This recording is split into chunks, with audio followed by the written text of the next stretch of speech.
প্রতি আগে থেকেই আমার আলাদা একটা টান কারণে।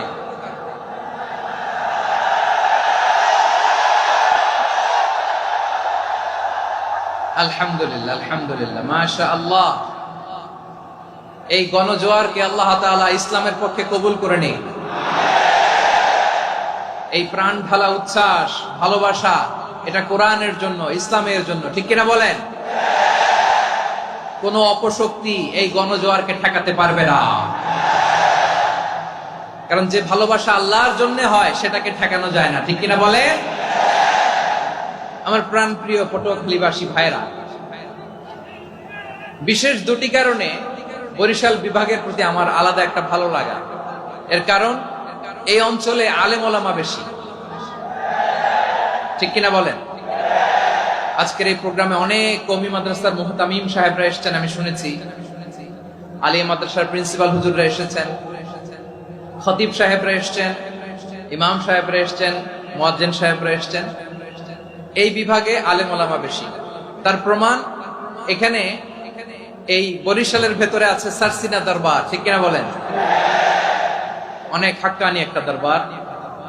সারসিনার মরহুম পীর সাহেব হুজুরের খেদমত করেছি আমি অনেকবার, সুযোগ হয়েছিল আমার ছাত্র জামানায়।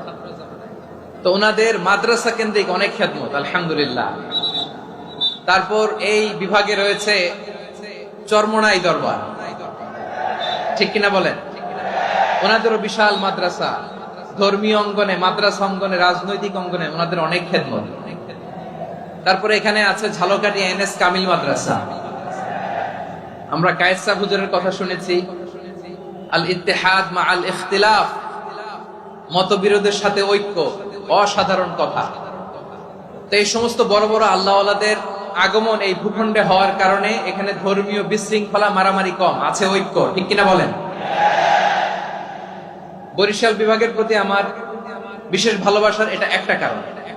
দুই নম্বর কারণ হচ্ছে, আমি ঢাকাতে যে মাদ্রাসায় পড়াশোনা করেছি, দারুন নাজাত সিদ্দিকিয়া কামিল মাদ্রাসা, আমার মাদ্রাসার শিক্ষক মন্ডলীর অধিকাংশ হচ্ছে এই বরিশালের, আলহামদুলিল্লাহ।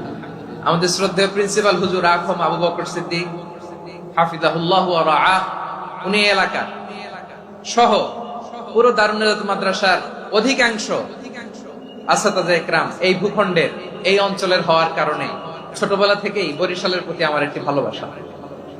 তো আমি অন্তরের অন্তঃস্থল থেকে আবারও শুভেচ্ছা জানাতে চাই। আমি আমাদের অনেক ভাইদেরকে দেখতে পাচ্ছি, আপনারা বসার জায়গা পাননি, দাঁড়িয়ে আছেন এবং খুবই নিশ্চুপ, শান্ত, সুশৃঙ্খল।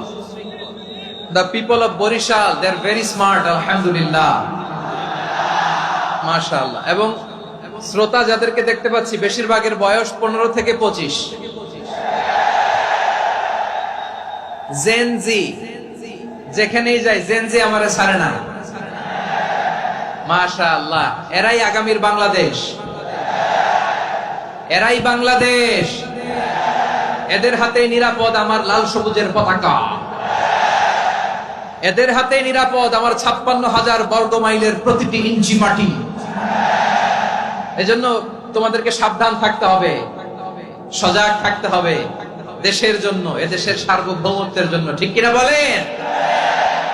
আমার প্রিয় ভাইরা, আপনারা এখন যেমনি নিশ্চুপ, নীরব, very quiet and calm, discipline, I like it, I love it, শেষ পর্যন্ত আপনারা এরকম নিশ্চুপ, নীরব, নিস্তব্ধ, নিঝুম থাকবেন তো আপনারা? মাশাআল্লাহ। আমি খুব লম্বা চূড়া সময় নেব না, অনেক আলোচনা হয়েছে, আমি ফাঁসেই ছিলাম, আমি দুপুরেই চলে এসেছি, আমি শুনছিলাম আলোচনাগুলো, অসাধারণ আলোচনা হয়েছে। আসলে আলোচনা হওয়া দরকার অল্প, ইবাদত আর আমল হওয়া দরকার বেশি, ঠিক কিনা? কিয়ামতের একটা আলামত হচ্ছে খুতুবুকুম তাওয়িলা ওয়া সালাওয়াতুকুম কাসীরা। কিয়ামতের আগে আমাদের বক্তব্য হয়ে যাবে লম্বা। Your speech will be longer and your salah will be very shorter. বক্তব্য হবে লম্বা, সালাত হবে খাটো। এই নমুনা বর্তমানে আছে না নাই? ঘন্টার পর ঘন্টা, তাও তৃপ্তি মিটে না। অনেক জায়গায় রাত পর্যন্ত, মিডনাইট পর্যন্ত, মধ্যরাত পর্যন্ত আলোচনা হয়, এটা ঠিক নয়। বক্তব্য হবে একেবারে gist, cream of the creams, একেবারে ক্রিম কথাটা আলোচক উপস্থাপন করবেন। হেদায়েত দেওয়ার মালিক কে?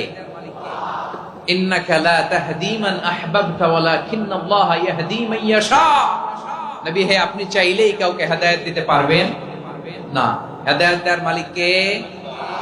প্রিয় ভাইরা, আমি শুরুতেই দেখতে চাই যে আপনারা বরিশাল বিভাগের কে কোন জেলা থেকে আসলেন, এটা একটু জেনে খোঁজখবর নিয়ে আমি আলোচনা শুরু করবো ইনশাআল্লাহ বিইذنিল্লাহ।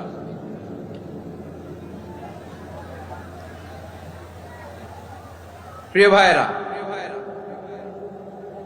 আমি দেখতে চাচ্ছি আপনাদের এই বরিশাল বিভাগের ভোলা জেলা আছে না একটা, দ্বীপ জেলা, ওখান থেকে কেউ আসতে পারছেন নাকি?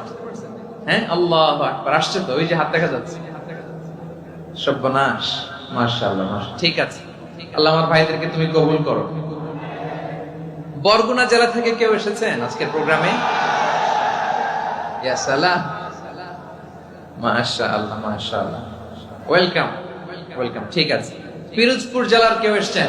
পিরোজপুর জেলা থেকে মাশাআল্লাহ অনেক ভাইরা এসেছেন। ঝালকাঠি, মাশাআল্লাহ, ঝালকাঠির অনেক আসছে। তারপর বরিশাল জেলা থেকে কারা কারা এসেছেন? বরিশাল, মাশাআল্লাহ, তাবারাকাল্লাহ। এবার পটুয়াখালী জেলার কারা কারা দেখি?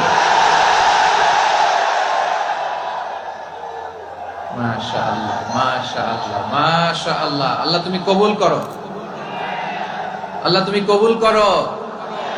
লিল্লাহি তাকবীর, লিল্লাহি তাকবীর, লিল্লাহি তাকবীর। হাত নামান। প্রিয় ভাইরা, আসুন আমরা কাল বিলম্ব না করে আজকের পটুয়াখালী জেলা শহরের, মাশাআল্লাহ, ওই যে লক্ষ্মীপুর থেকে আমাদের ভাই এসে প্লেকার্ড নিয়ে দাঁড়াইছে, ঠিক আছে, প্লেকার্ড দেখেছি, ফিয়ামানিল্লাহ। আচ্ছা, এই বরিশাল বিভাগের বাইরে থেকে কারা কারা আসছেন দেখি, কেউ আছেন কিনা? মাশাআল্লাহ, অনেক অনেক অনেক, মাশাআল্লাহ, আল্লাহ কবুল করুন, আল্লাহ কবুল করুন, ফিয়ামানিল্লাহ। চাঁদপুর, ঠিক আছে, ঠিক আছে, হ্যাঁ, ইলিশের বাড়ি, চাঁদপুর, ঠিক আছে, মাশাআল্লাহ, বসুন, বসুন। সম্মানিত ভাইরা, আসুন আমরা মূল আলোচনার দিকে চলে যাই। আজকে আমরা যে টপিকটা নিয়ে আলোচনা করব সেটা হচ্ছে, আমরা যে জীবনে বিপদে পড়ি, আমরা বিপদে পড়লে আমাদেরকে উদ্ধার করে কে? আল্লাহ ছাড়া আমাদের বাঁচানোর কেউ আছে? উদ্ধার করার কেউ আছে? রক্ষা করার কেউ আছে? এজন্য বিপদে পড়লে আমরা চাইবো কার কাছে? আমাদের যাই দরকার হোক আমরা ফরিয়াদ করব কার কাছে? নাকি মাজারে যেয়ে চাবেন? মাজারে যেয়ে চাবেন? অনেকে তো মাজারে যেয়ে কপাল ঘষে, আছে না নাই? মাজারে যেয়ে সন্তান চায়, আছে? এই এলাকায় নাই, এলাকার লোকদের আকীদা খালেস আমি জানি। মাজারে যেয়ে কপাল ঘষে আর সন্তান চায়। আচ্ছা, মাজারে গেলে সন্তান পাওয়া যায়? আচ্ছা, মাজারে না গেলে যদি বাচ্চা না হতো, গরু ছাগলের যে বাচ্চা হয় ওরা কোন মাজারে মানত করে বলেন? কথা কি বুঝতেছেন? এই যে প্রতি বছর গরু, ছাগল, ভেড়া এগুলো যে বাচ্চা দেয়, এরা কোন মাজারে যে মানত করে? এজন্য চাইতে হবে একজনের কাছে, তিনি কে? আমার প্রিয় পটুয়াখালীবাসী, মাজার জিয়ারত করা সুন্নাহ। আমরা মাজার জিয়ারত করব, আল্লাহ ওয়ালাদের কবরে যাব, আমরা সেখানে যে সালাম দিব, দোয়া করব, নিজের জন্য করব, কবরে শুয়ে থাকা মাইয়েতের জন্য করব, পুরো মুসলিম উম্মার জন্য করব। কিন্তু কবরে যিনি শুয়ে আছে ওই বাবার কাছে সন্তান চাওয়া যাবে? চাকরি চাওয়া যাবে? সফলতা চাওয়া যাবে? সফলতা দেয় কে? সবাই বলেন নাই, আওয়াজ করে বলেন, সফলতা দেওয়ার মালিক কে? একথাই রব্বুল আলামিন বলেন, ওয়া ইয়ামসাসকাল্লাহু বিদুররিন ফালা কাশিফা লাহু ইল্লা হু ওয়া ইয়ুরিদকা বিখাইরিন ফালা রাদ্দা লিফাদলি ইউসিবু বিহি মান ইয়াশাউ মিন ইবাদিহি ওয়া হুয়াল গফুরুর রহিম। আল্লাহু আকবার। আল্লাহ বললেন, ওয়া ইয়ামসাসকাল্লাহু বিদুররিন ফালা কাশিফা লাহু ইল্লা হু। আল্লাহ যদি তোমাকে কোনো বিপদ স্পর্শ করায়, আল্লাহ যদি তোমারে কোনো বিপদে ফেলে দেয়, ওই বিপদ থেকে উদ্ধার করার তিনি ছাড়া আর কেউ নাই। জোরে বলেন ঠিক কিনা? তিনি যদি কোনো বিপদে ফেলেন, তিনি ছাড়া বিপদ থেকে উদ্ধার করার কেউ নাই। আর তিনি যদি তোমার প্রতি কোনো অনুগ্রহ করতে চান, ওই অনুগ্রহ ঠেকিয়ে দেওয়ার ক্ষমতাও কারো নাই। আল্লাহ যদি আপনার সফলতা দিতে চায়, পৃথিবীর কোন শক্তি ওই সফলতাকে থামাতে পারে? এজন্য আল্লাহ বললেন, খবরদার, চিন্তার আকীদা খালিস করে নাও। ওয়া ইয়ামসাসকাল্লাহু বিদুররিন ফালা কাশিফা লাহু ইল্লা হু। আল্লাহ বিপদে ফেললে বিপদ থেকে উদ্ধার করার কেউ থাকে না। আর আল্লাহ যদি তোমার প্রতি দয়া দেখাতে চান, অনুগ্রহ করতে চান, ওই অনুগ্রহকে প্রতিরোধ করার মতো ক্ষমতা কারো নাই। তিনি তার বান্দাদের মধ্য থেকে যাকে ইচ্ছা তাকে দেন, যত ইচ্ছা তত দেন। তিনি ক্ষমাশীল, তিনি মেহেরবান। সুবহানাল্লাহ। তিনি ক্ষমাশীল, তিনি মেহেরবান। তাহলে এই আয়াত থেকে আমরা বুঝতে পারলাম, আমরা যদি বিপদে পড়ি আমাদেরকে কেউ বাঁচাতে পারে না। আমার বাবা আমারে বাঁচাতে পারে? হ্যাঁ? আমার মা আমাকে বাঁচাতে পারে? আমার বন্ধু আমারে বাঁচাতে পারে? আমার দলের কর্মী আমাকে বাঁচাতে পারে? আমার পীর সাহেব আমারে বাঁচাতে পারে? আমার পটুয়াখালীর ভাইয়েরা খেয়াল রাখবেন, বাঁচাতে পারে এক মহান সত্তা, উদ্ধার করতে পারে এক মহান সত্তা। চিৎকার করে বলুন, তিনি কে? আবার আল্লাহ বললেন, আম্মাই ইউজিবুল মুত্তাররা ইযা দাআহু ওয়া ইয়াকশিফুস সুআ ওয়া ইয়াজআলুকুম খুলাফাআল আরদ আইলাহুম মা'আল্লাহ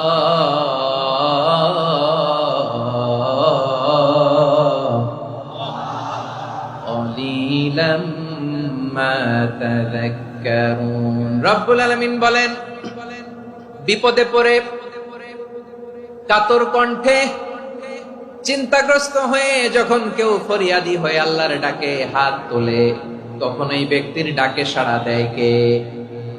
সবাই বলুন। কাতর কণ্ঠে বিপন্ন অবস্থায় আপনি যখন কেঁদে কেঁদে হাত তুলে আপনার দুঃখের কথা জানান, আপনি যখন ডাকেন তারে, তখন আপনার ডাকে সাড়া দেয় কে? আল্লাহ বলে, আমি সাড়া দেই। তোমাদের বিপদকে মুক্ত করে দেয় কে?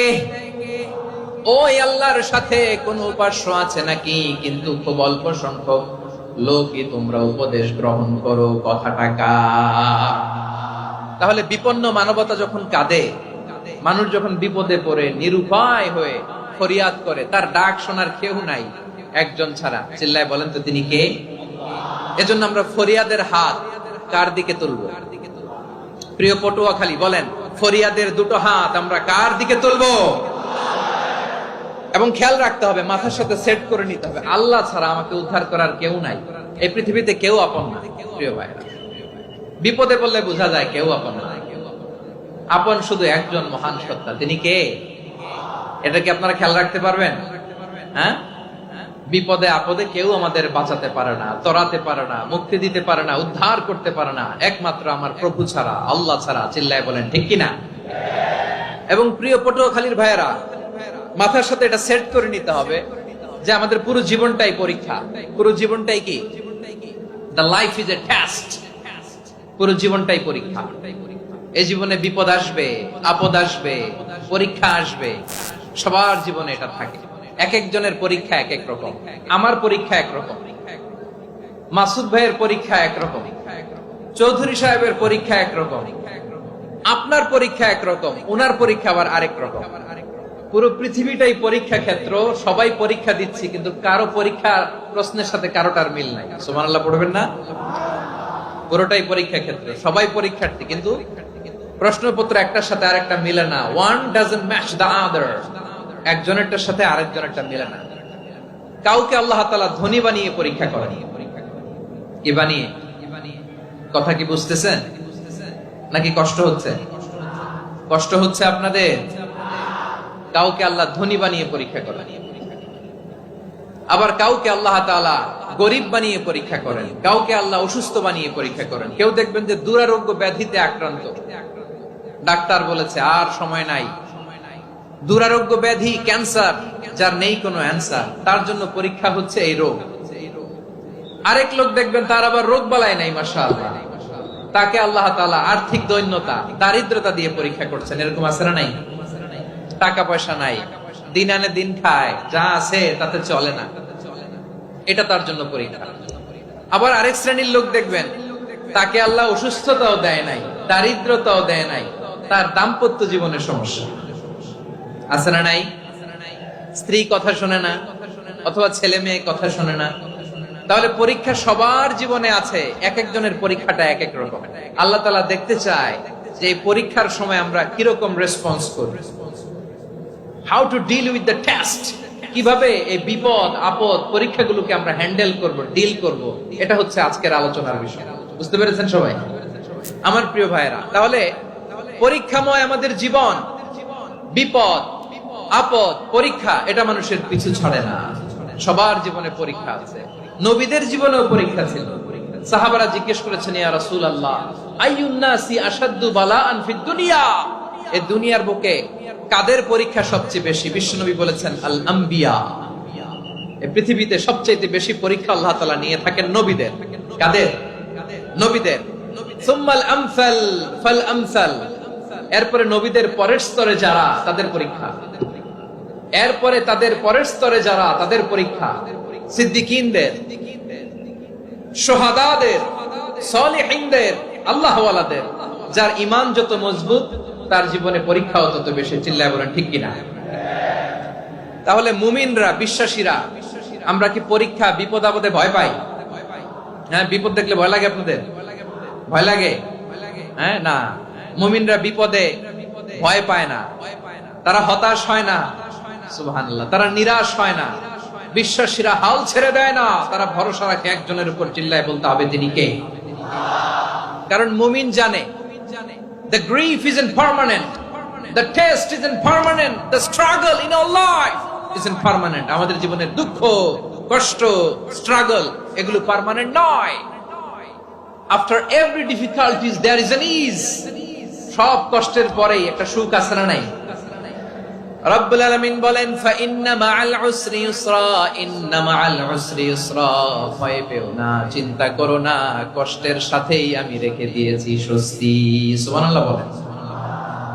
মুমিন জীবনে বিপদ যত বেশি, কষ্ট যত বেশি, তার সামনে সফলতা তার চেয়েও বেশি। ঠিক কিনা বলেন?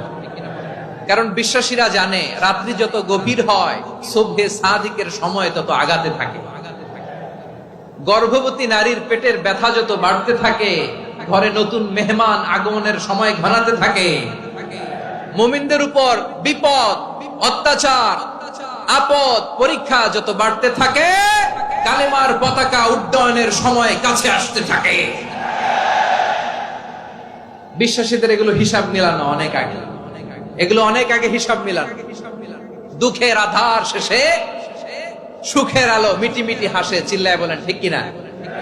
দুঃখের আধার শেষে আলোর প্রভাত হাসে, হতাশার কালো মেঘে যায় গো ভেসে, হতাশার কালো মেঘে যায় গো ভেসে।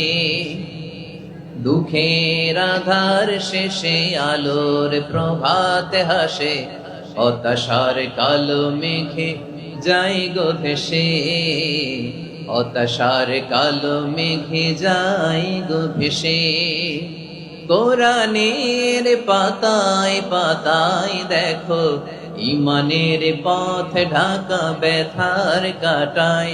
কোরআনের পাতায় পাতায় দেখো, ঈমানের পথ ঢাকা ব্যথার কাটায়। ভেঙে পড়ো না কভু হতাশ হয়ে, ভেঙে পড়ো না কভু হতাশ হয়ে।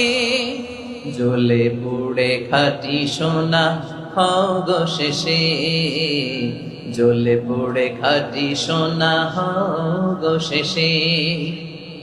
দুঃখের আধার শেষে আলোর প্রভাত হাসে, হতাশার কালো মেঘে যায় গো ভেসে, হতাশার কালো মেঘে যায় গো ভেসে।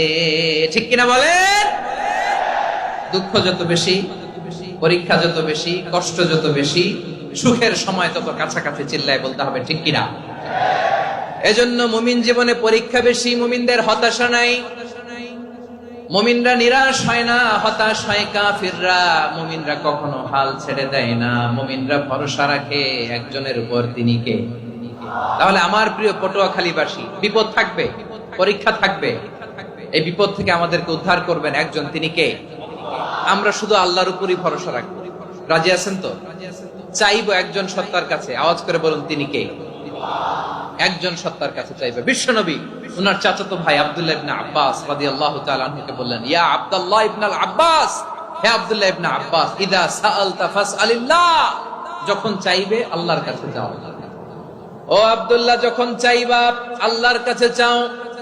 ওয়া ইদা ইসতাআনতা ফাসতাইন বিল্লাহ, যখন সাহায্য চাইবা আল্লাহর কাছে ফরিয়াদ করো।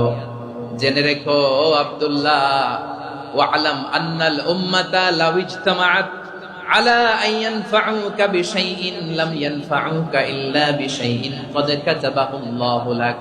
ও আব্দুল্লাহ, জেনে রেখো, মনে রেখো, গোটা বিশ্বের সবাই মিলে যদি তোমার উপকার করতে চায় ততটুকুই তারা করতে পারবে যতটুকু আল্লাহ তোমার নসিবে সেটা লিখে রেখেছে। ঠিক কিনা বলেন? আর যদি গোটা বিশ্বের সবাই মিলে তোমার বিরুদ্ধে কনস্পাইরেসি করে, ষড়যন্ত্র করে, গোটা বিশ্বের সবাই মিলেও যদি তোমার ক্ষতি করতে চায় ততটুকুই শুধু পারবে যেটা আল্লাহ তোমার জন্য বরাদ্দ রেখেছে।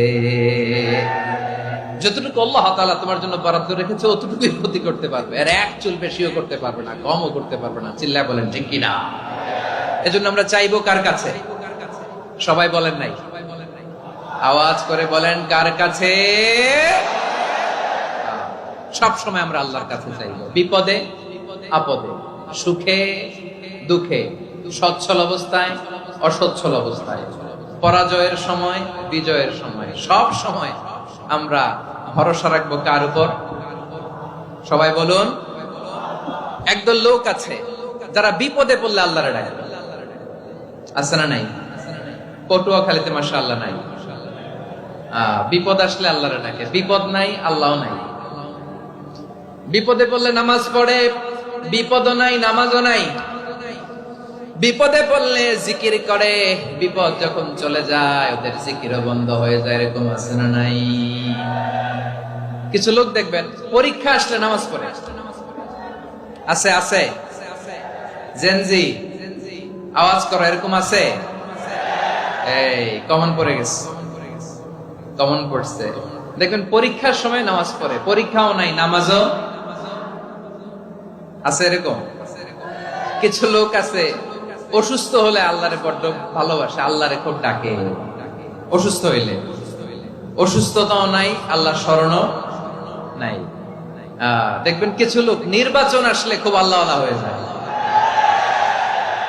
তখন দেখবেন মাথার মধ্যে হেজাব লাগায়, পাঞ্জাবি লাগায়, আল্লাহওয়ালা হয়ে যায়। নির্বাচনও নাই, এরপরে আল্লাহর কথাও নাই। আছে না নাই? না, এরকম হওয়া যাবে না। সব সময় আমরা আল্লাহরে ডাকবো, বিপদে আপদে সব সময় ভরসা রাখবো আমরা একজনের উপর। আওয়াজ করে বলেন তিনি কে?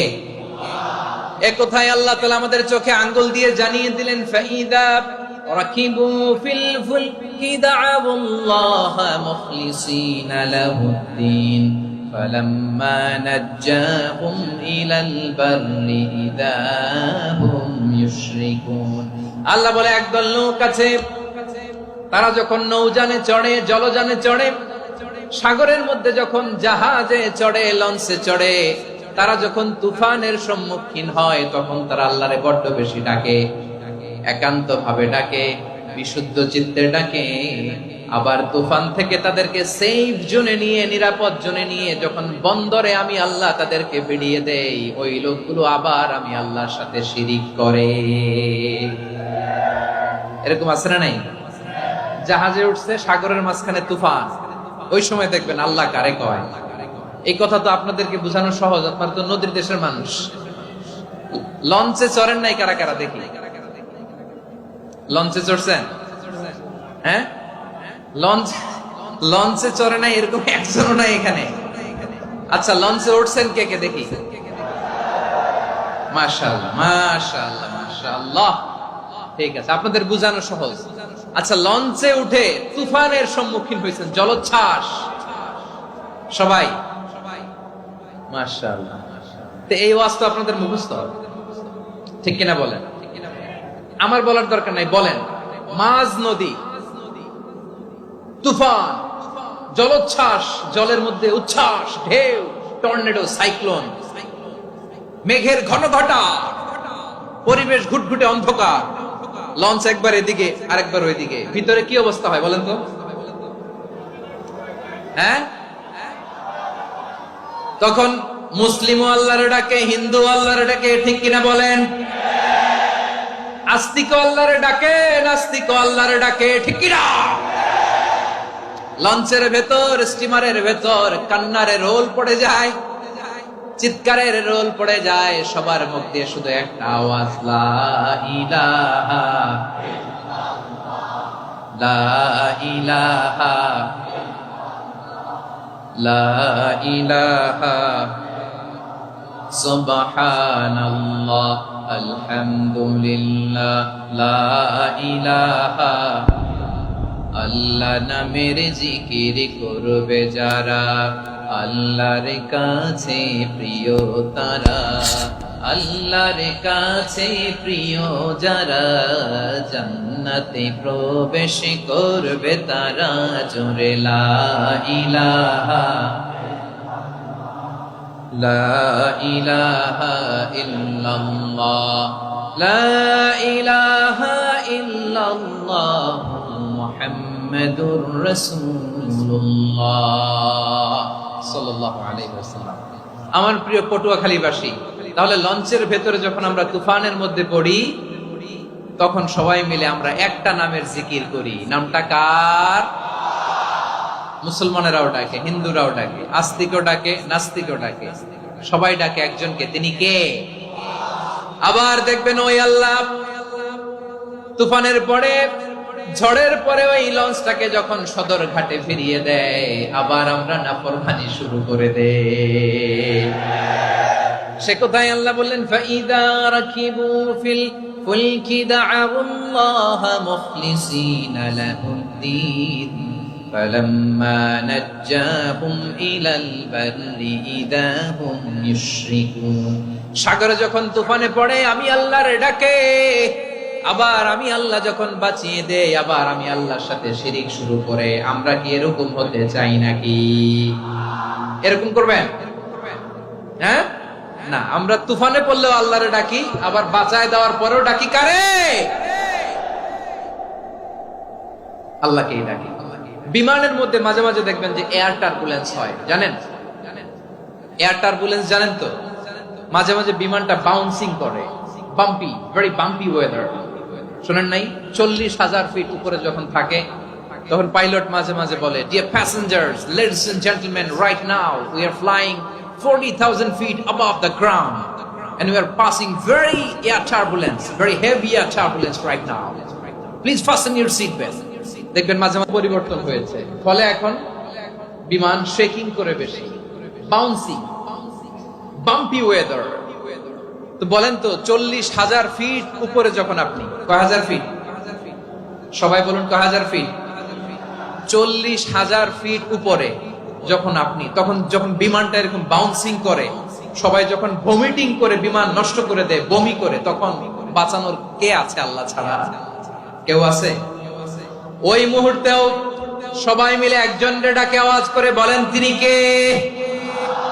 মাঝে মাঝে কিছু সোশ্যাল মিডিয়ায় কিছু ভিডিও পাওয়া যায় যে হেভি যখন এয়ার টার্বুলেন্স হয়, 10 সেকেন্ড 15 সেকেন্ডের কিছু ভিডিও পাওয়া যায়, বিমানটা এরকম বাউন্সিং করছে, বাম্পি ওয়েদার, কাঁপছে, মানুষগুলো বমি করছে, অক্সিজেন মাস্কগুলো সব ঝুলে পড়েছে, বিমানটা শুধু কাঁপছে। তখন দেখবেন বিমানের ভেতরেও এরকম লঞ্চের মতো চিৎকার আছে না নাই? বিমানের ভেতরেও তখন চিৎকার। গত বছর হিথ্রো এয়ারপোর্ট থেকে সিঙ্গাপুর এয়ারলাইন্সের একটা ফ্লাইট, হিথ্রো টু চাঙ্গি, একটা ফ্লাইটে এমন বেশি এয়ার টার্বুলেন্সের শিকার হয়েছিল ওই এয়ারক্রাফটটা, 33 জন যাত্রী সেখানে আহত হয়েছে, একজন যাত্রী নিহত হয়েছে। কেবিন ক্রুজ, এয়ার হোস্টেস যারা আছে, একজনের নাক ফেটে, চোখ ফেটে, কপাল ফেটে, ব্লিডিং হয়ে শয়লা। প্রিয় ভাইয়েরা, ওই 40,000 ফিট উপরে বিমানটা যখন কাঁপবে, তখন আমাদেরকে আল্লাহ ছাড়া আর কেউ বাঁচানোর আছে? এত আস্তে বললে হবে? ওই কঠিন মুহূর্তে আমার বাবা আমারে বাঁচাতে পারে, আমার বন্ধু আমারে বাঁচাতে পারে। এই গ্রাউন্ডে, জমিনের বুকে আমার প্রটোকল, আমার ক্ষমতা, আমার দাম্ভিকতা কোনো কিছু আমারে বাঁচাতে পারে? একজন ছাড়া চিল্লায় বলতে হবে তিনি কে? সে আল্লাহ বললেন, গোলাম আমি বিপদের সময় ঠিকই তোমাদের বাঁচিয়ে নেই। ওই বিমানের ভেতরে 40,000 ফিট উপরে যখন তোমরা এয়ার টার্বুলেন্সের শিকার হও, তখন নাস্তিকও আল্লাহরে ডাকে, হিন্দু আল্লাহরে ডাকে। জোরে বলেন ঠিক কিনা? আবার বিমানটা যখন শান্ত হয়ে যায়, একটু পরেই বিমানের স্ক্রিনের মধ্যে হিন্দি সিনেমা খোঁজে। বিমানের স্ক্রিনে কিন্তু বিশাল ওখানে আফলাম ফিল্মের একেবারে